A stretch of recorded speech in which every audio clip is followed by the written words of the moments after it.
Hey everybody, and welcome back to RNBHomestead. Today we're going to talk about 5 barriers to starting your homestead.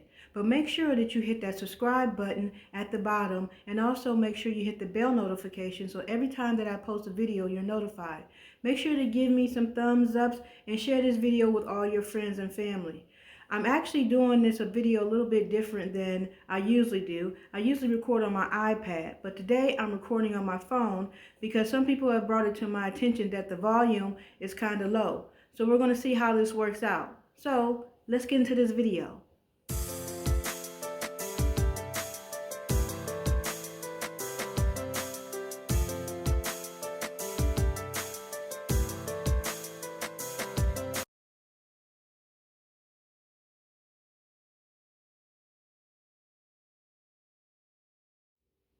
So welcome back. Now, we're going to get into the 5 barriers that a lot of people face when homesteading. But let's talk about homesteading. What is homesteading?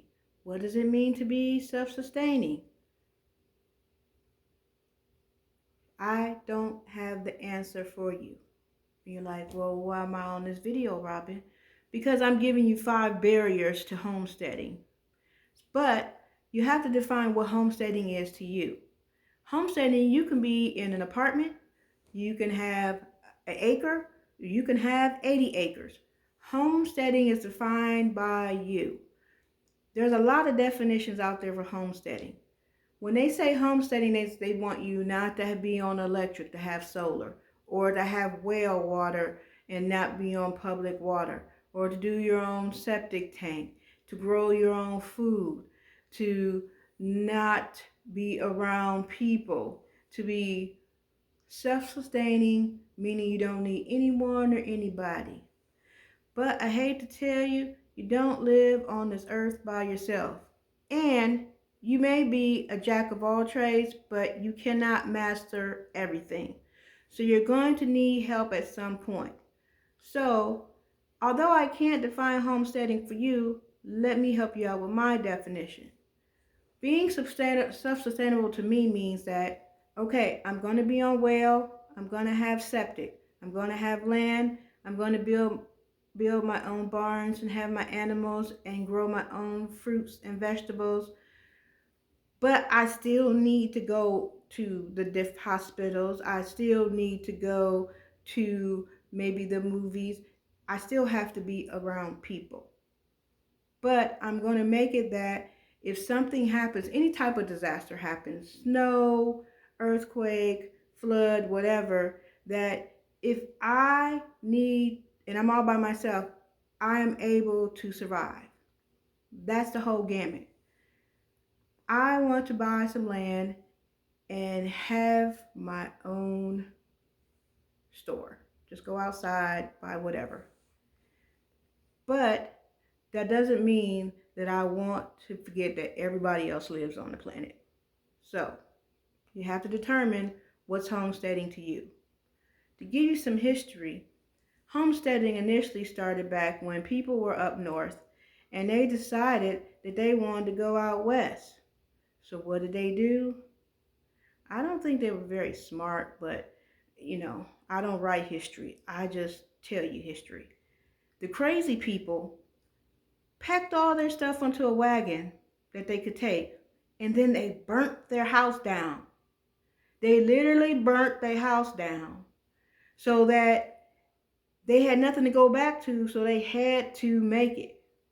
Now, while this might seem admirable and that, yes, we're going to make it work, that's crazy as all get up. I am not burning my house. No. So, like I said, you as an individual has to determine what you define as homesteading and being self-sustainable. So, let's get into this video with the 5 barriers to starting a homestead.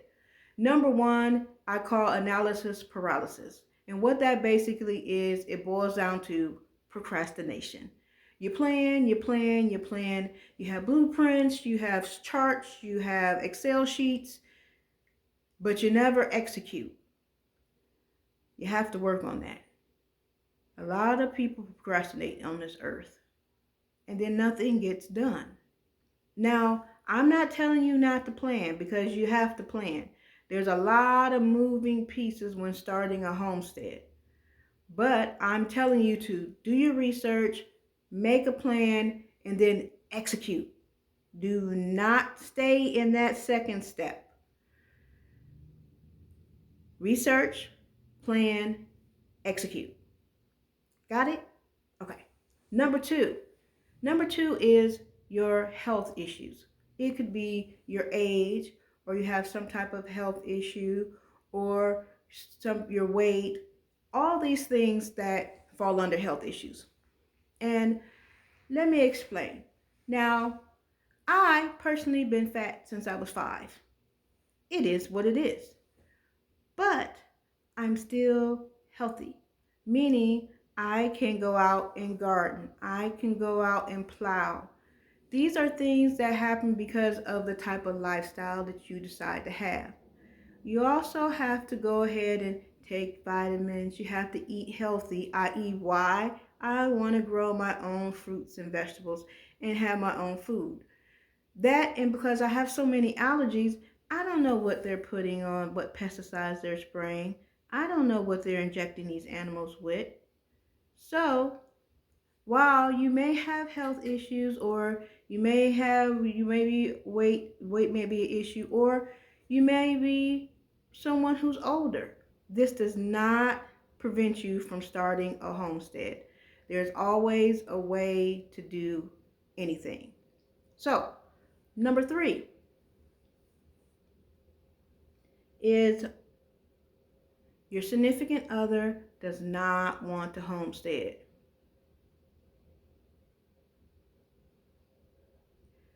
So, my suggestion for that is to create a pros and cons and show how it's beneficial to homestead. And again, because your definition of homesteading is different from everyone else, you may not fall under traditional homesteading.